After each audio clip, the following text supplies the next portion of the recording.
യുഎഇയിൽ ഇന്ന് ശക്തമായ കാറ്റിനും കടൽ പ്രക്ഷുബ്ധമാകാനും സാധ്യത. കാലാവസ്ഥാ വിദഗ്ധർ രാജ്യത്ത് യെല്ലോ അലർട്ട് പ്രഖ്യാപിച്ചു. മണിക്കൂറിൽ 40 കിലോമീറ്റർ വരെ വേഗത്തിൽ കാറ്റുവീശാൻ സാധ്യതയുണ്ട്. കടൽത്തീരത്തെ 7 അടി ഉയരത്തിൽ വരെ തിരമാലകൾക്ക് സാധ്യതയെന്നും മുന്നറിയിപ്പ്. വിവാദമുണ്ടാക്കി സ്വന്തം സിനിമ പ്രമോട്ട് ചെയ്യുന്ന ശീലം തനിക്കില്ലെന്നും അങ്ങനെയുള്ള വ്യക്തിയല്ല താനെന്നും നടൻ ആസിഫ് അലി. രമേശ് നാരായണനുമായുണ്ടായ വിവാദത്തിൽ തന്റെ അറിവിനും ബുദ്ധിക്കും അപ്പോൾ തോന്നിയ രീതിയിലാണ് പെരുമാറിയതും പ്രതികരിച്ചതും. അതൊന്നും ഉയർത്തിക്കാട്ടി സിനിമ പ്രമോട്ട് ചെയ്യേണ്ട ആവശ്യമില്ലെന്നും ആസിഫ് അലി വ്യക്തമാക്കി. പക്ഷേ ഈ വിഷയത്തിൽ പ്രേക്ഷകർ തന്ന പിന്തുണ എന്നെ വല്ലാതെ സന്തോഷിപ്പിച്ചു. മുമ്പ് റോഷാക്ക് എന്ന ചിത്രത്തിന്റെ ട്രെയിലർ പുറത്തിറങ്ങിയപ്പോൾ മുഖംമൂടിയിട്ടിരുന്ന എന്റെ കണ്ണുകൾ കണ്ട് പ്രേക്ഷകർ തിരിച്ചറിഞ്ഞു. എന്റെ കണ്ണിലൂടെ മലയാള പ്രേക്ഷകർ തന്നെ തിരിച്ചറിഞ്ഞുവെന്നത് ജീവിതത്തിലെ വലിയ അംഗീകാരമായി കാണുന്നതായും ആസിഫ് അലി പറഞ്ഞു. പുതിയ ചിത്രമായ അഡിയോസ് അമിഗോയുടെ ഗൾഫ് റിലീസുമായി ബന്ധപ്പെട്ട് ദുബായിൽ നടത്തിയ പരിപാടിയിൽ സംസാരിക്കുകയായിരുന്നു ആസിഫ് അലി.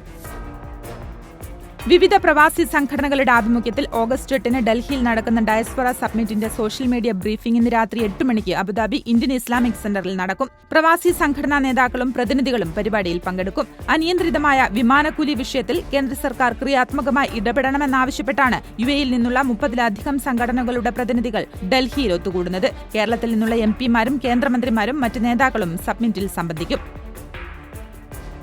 ഒമാനിലെ ദിബ്ബ തുറമുഖത്തിന്റെ നിർമ്മാണം പൂർത്തിയാകുന്നു. മുസന്തം ഗവർണറേറ്റിലെ ദിബ്ബയിൽ നിർമ്മിക്കുന്ന തുറമുഖത്തിന്റെ നിർമ്മാണം 75% പൂർത്തിയായി.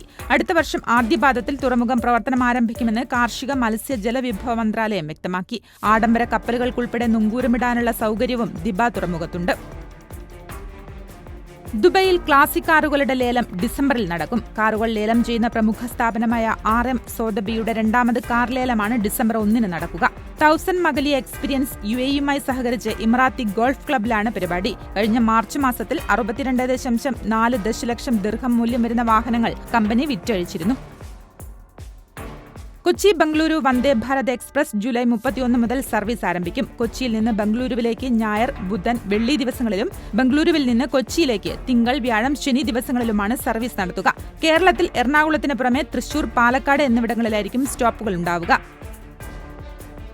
സംസ്ഥാനത്തെ വിവിധ ജില്ലകളിൽ കനത്ത മഴ തുടരുമെന്ന് കാലാവസ്ഥാ നിരീക്ഷണ കേന്ദ്രം. കോഴിക്കോട്, കണ്ണൂർ, കാസർഗോഡ് ജില്ലകളിൽ ഓറഞ്ച് അലർട്ട് പ്രഖ്യാപിച്ചു. കോട്ടയം, എറണാകുളം, ഇടുക്കി, മലപ്പുറം, വയനാട് ജില്ലകളിൽ യെല്ലോ അലർട്ടാണുള്ളത്. കേരള തീരത്ത് മത്സ്യബന്ധന വിലക്ക് തുടരും. കള്ളക്കടൽ പ്രതിഭാസത്തിനും ഉയർന്ന തിരമാലയ്ക്കും സാധ്യതയുണ്ടെന്ന് അധികൃതർ മുന്നറിയിപ്പ് നൽകി.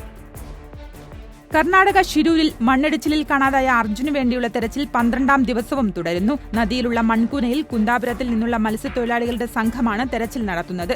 തെരച്ചിൽ സംഘത്തിന്റെ തലവൻ ഈശ്വർ മൽപെ നദിയിൽ മുങ്ങിയെങ്കിലും പുഴയിലെ അടിയൊഴുക്ക് കാരണം തിരിച്ചു കയറുകയായിരുന്നു. ഇതിനിടെ ഗംഗാവലി പുഴയുടെ അടിയിൽ ലോറിയുണ്ടെന്ന് അധികൃതർ സ്ഥിരീകരിച്ചിട്ടുണ്ട്.